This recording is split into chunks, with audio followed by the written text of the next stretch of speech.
मला तुम्हा दोघांच्याही वागण्याचं आश्चर्य वाटतंय. राग यावा असंच वागणं आहे तुम्हा दोघांचं. असं आम्ही काय केलंय? ज्या पद्धतीने तुम्ही बाहुलीशी वागला ते अत्यंत धक्कादायक होतं.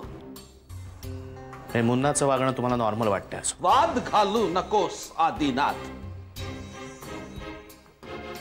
या जगात जे काही घडेल त्याला बाहुलीच जबाबदार आहे असं समजणं आपण सोडून द्यायला हवं आता. बाबा मला मान्य, मी आणि आधी प्रियशी जरा हार्शली वागलो. जरा बाबा, पण आम्ही जे काही बोललो ते रागाच्या भरात बोलून गेलो. बाबा, प्रियाला ओरडण्यात आपण काही चूक केली असं मला नाही वाटत. श्रीराम श्रीराम. अभिमान सरंजामे तुरुंगातून पळून गेला याला बाहुलीच जबाबदार आहे. नाही, त्याला मुन्ना जबाबदार नाहीये. त्याच्यासाठी आम्ही तिला दोषी धरत नाही आहोत. अभिमान सरंजामे बाळकाकाचा खुनी आहे. अभिमान सरंजामे पळून गेला कारण या विक्रांत भोसलेने त्याला मदत केली. त्याच विक्रांत भोसलेने माझ्या बाबांचा अपमान केला होता आणि आज तरीही तो मुन्नाचा मित्र आहे. विक्रांत भोसले हा एक चांगला माणूस आहे. दक्ष पोलीस अधिकारी आहे आणि जीवाला जीव देणारा मित्र आहे.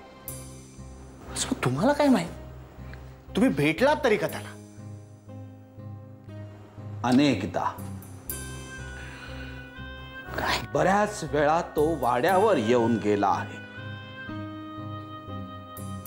त्यानेच यावेळी मला इथे आणून सोडलं.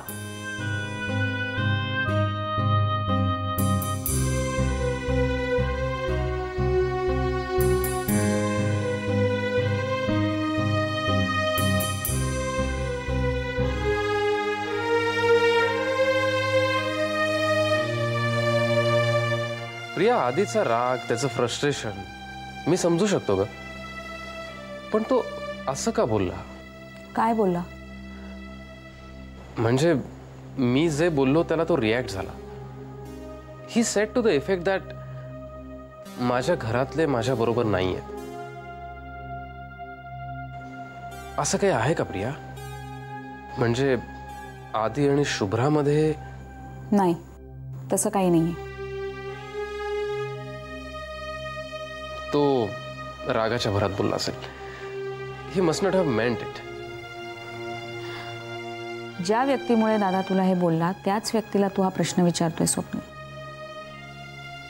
म्हणजे बोलणं टाकलंय त्याने माझ्याशी. पण का? त्याला जाऊन विचार. प्रिया, मला सांग प्लीज. काय सांगू?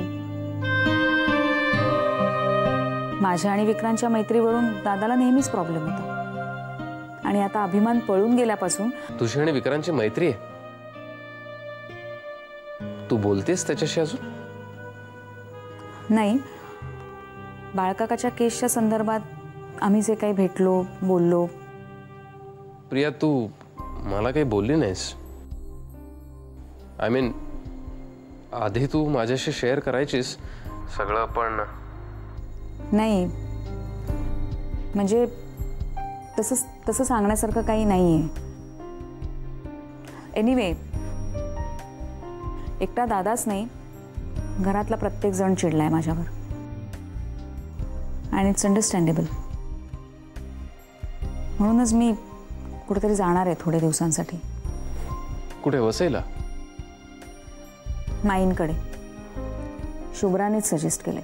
That's a good option. Priya, I am with you. म्हणजे तुला कधीही गरज लागली, I am there for you. I mean एक मित्र म्हणून.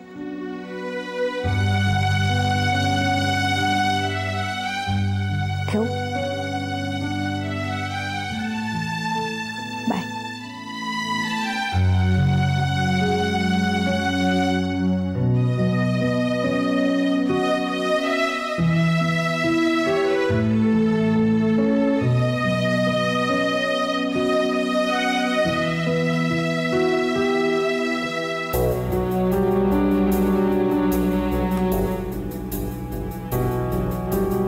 कुणाला फोन लावतेस?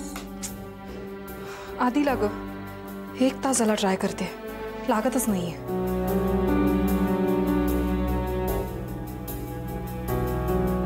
कळलं का कुठे लपली आहे ती सुलेखा? लपून बसली म्हणजे? तुला काय म्हणायचंय? आनंद होतोय का तिला लपून बसायला? हा अभिमान पळून गेल्यापासून मला अजूनच टेन्शन आलंय. येईल. कुठेही लपायला जागा उरली नाही ना की स्वतःहून येईल. आणि मला वाटतं ती वेळ आता लवकरच येणार आहे. आई, तुला काहीच वाटत नाही का सुलेखाबद्दल? काय वाटायचंय? आता मला काळजी वाटते ती अभिमानची. इतके दिवस जेलमध्ये तो सुरक्षित होता. आता हिच्या तावडीत सापडला. आई, ज्या माणसाने तुझ्या जावयाचा खून केला त्याच्याबद्दल आणि सुलेखाबद्दल काही वाटत नाही तुला? आईस का? कोण आहेस तू? आई आहे म्हणूनच मी तिला पूर्णपणे ओळखू नये. तिची काळजी करायची सोडून भलत्याच गोष्टीवर का वाद घालतेस तू? तुला काय वाटतं? मला काहीच वाटत नाही. रोज देवाकडे मी प्रार्थना करते ही एकदाची लवकर सापडू दे, म्हणजे हिने केलेल्या पापांची शिक्षा भलत्याच कुणाला तरी भोगावी लागणार नाही.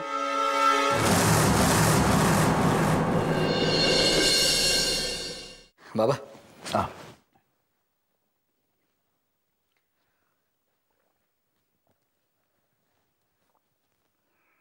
आज अगदी सकाळी सकाळी आलं. अरे गोरेगाव ब्रांचला माझं लेक्चर होतं. म्हटलं इथपर्यंत येतोच आहे, तुला भेटून जावं. घरी सगळे ठीक आहेत ना? ठीक आहे. ठीक आहे म्हणजे जसं जसं नेहमी असतं तसंच आहे रे. परवा मी तुझ्याशी बोललो पण तो विषय तसा राहून गेला. कुठला विषय? चंदू, मला मनापासून असं वाटतं की आपण सगळ्यांनी आता एकत्र राहायला हवं. तू ही गोरेगावची जागा सोड आणि पार्ल्याला चल ना. बाबा, तुम्ही एवढे का घाबरताय?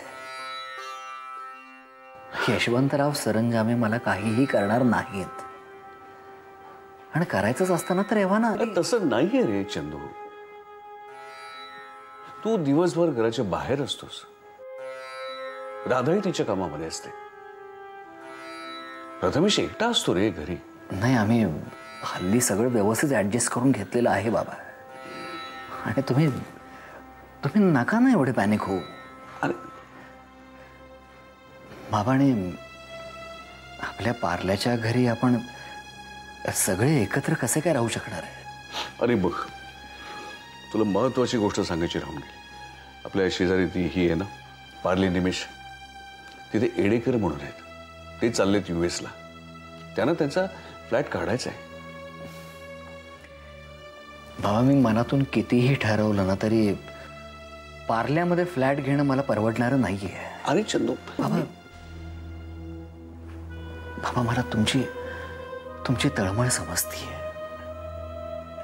पण खरंच हे एवढं सगळं करण्याची काही गरज नाहीये. खरंच. तुम्ही मुलांनी माझं काहीही ऐकायचं नाही असं ठरवलंय का? इकडे तू ऐकत नाहीस, तिकडे आधी ऐकत नाही. आधीनं काय केलं आता? माझ्याशी अबोला धरलाय. माझा अपराध काही एवढा मोठा नाहीये की त्यांनी इतकी मोठी शिक्षा मला करावी. आपण काय झालं तरी काय? ठीक आहे, मी बोले ना आदिशी. समजूतदार आहे तो. आणि आधी म्हणजे काय चंदू नाही ना. हे एखादी गोष्ट समजावून सांगितल्यावर सुद्धा न समजायला.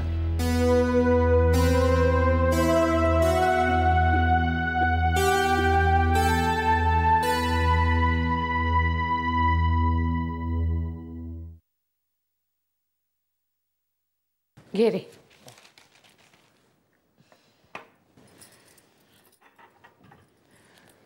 काय आज घर अगदी शांत शांत. अरे त्यासाठीच तर तुला बोलवलंय. सध्या ना स्वप्नील, आमच्या घरातलं वातावरणच बिघडलंय. तुला मी बोलवलं म्हणजे हे सांगायला की आधीचं अरे काहीतरी बिनसलंय. I know. सध्या खूपच चिडतोय आधी. म्हणजे एवढ्या छोट्या छोट्या गोष्टींवरून त्याला चिडताना नव्हतं पाहिलं मी आधी. चिडायचा तो, पण एवढं शॉर्ट टेम्पर्ड. घरात सध्या नुसतं शीतयुद्ध चाललेलं आहे. पूर्वी कधीही या घरात अगदी किती मोठं भांडण झालं ना तरी फार वेळ टिकायचं नाही रे ते. यावेळी मात्र 2 दिवस होऊन गेले, आधी धड कुणाशीच काही बोलत नाहीये. प्रियाशी तर त्यांनी बोलणंच टाकलंय. मला म्हणाली प्रिया, काकू मी आधीला मित्र म्हणून जेवढं ओळखतो ना त्यावरून मी एक नक्की सांगू शकतो, आधी कोणाशीही भांडेल, बोलणं टाकेल, पण प्रियाशी शक्यच नाही. म्हणूनच प्रियाने मला जेव्हा सांगितलं खूप आश्चर्य वाटलं मला.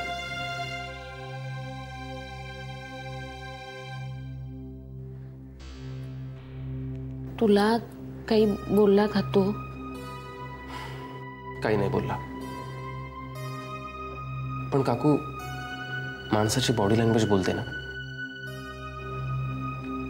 आधी नुसता चिडलेला नाहीये, त्याच्या मनात आणखी काहीतरी, म्हणजे त्याच्याही पलीकडे काहीतरी चालू आहे आणि ते तो कोणालाच सांगू शकत नाहीये, म्हणून त्याची चिडचिड होते, पर्टिक्युलरली प्रियाच्या बाबतीत. पण मग त्याने बोललं पाहिजे की नाही स्वप्नील? तो बोललाच नाही तर कसं कळणार काय त्याच्या मनात? काकू त्याला थोडं शांत होऊ दे, तो बोलेल. यावेळी थोडा वेळ लागेल, कारण बाळ काकाच्या केसच्या बाबतीत त्याचा जो अपेक्षाभंग झालाय त्यातून तो अजून बाहेर नाही आलेला. पण प्रियाने कोकणात जायचा जो निर्णय घेतलाय ना तो योग्य आहे. म्हणजे थोडे दिवस दोघं जण एकमेकांपासून लांब राहतील आणि मग न राहून बोलतील एकमेकांशी. आणखीन एक विचारू?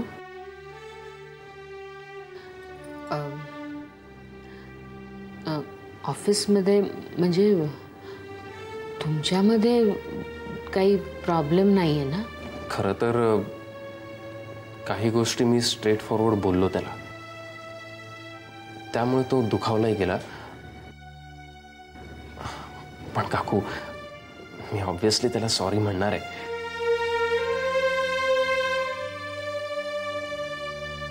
काकू डोंट वरी,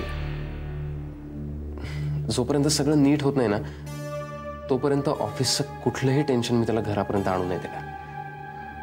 प्रॉमिस. घे रे चहा घे. हो.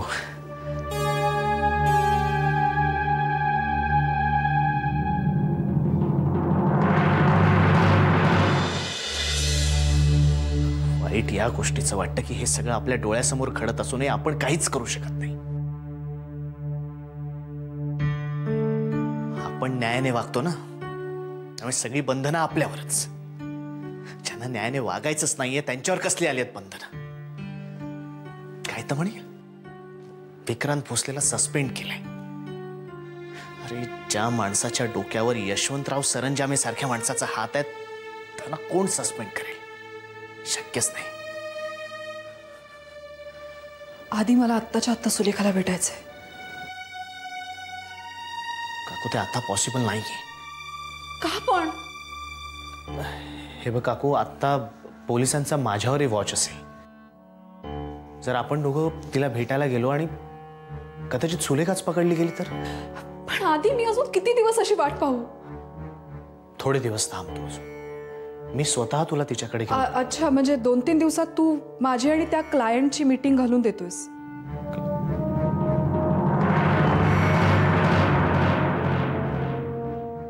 तू असं कर आधी, ती मीटिंग फिक्सच कर. हो हो, मी कळवतो तुला. हां, आणि लक्षात ठेव, माझी आणि तिची त्या क्लायंटची मीटिंग होणं अत्यंत आवश्यक आहे. मी येऊ, मला उशीर होत आहे.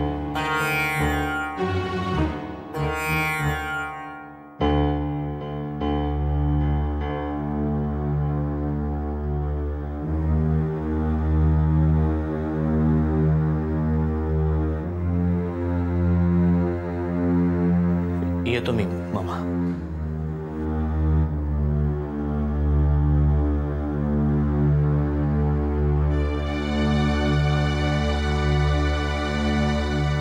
कशाबद्दल बोलत होतात तुम्ही?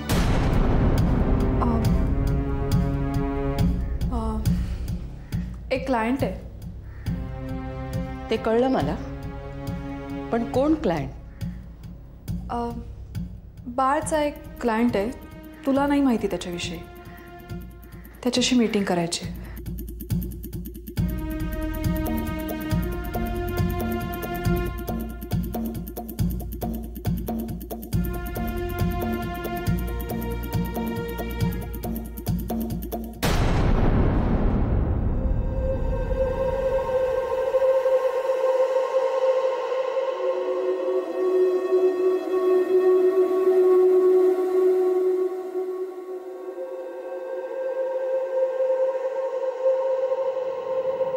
विक्रांत,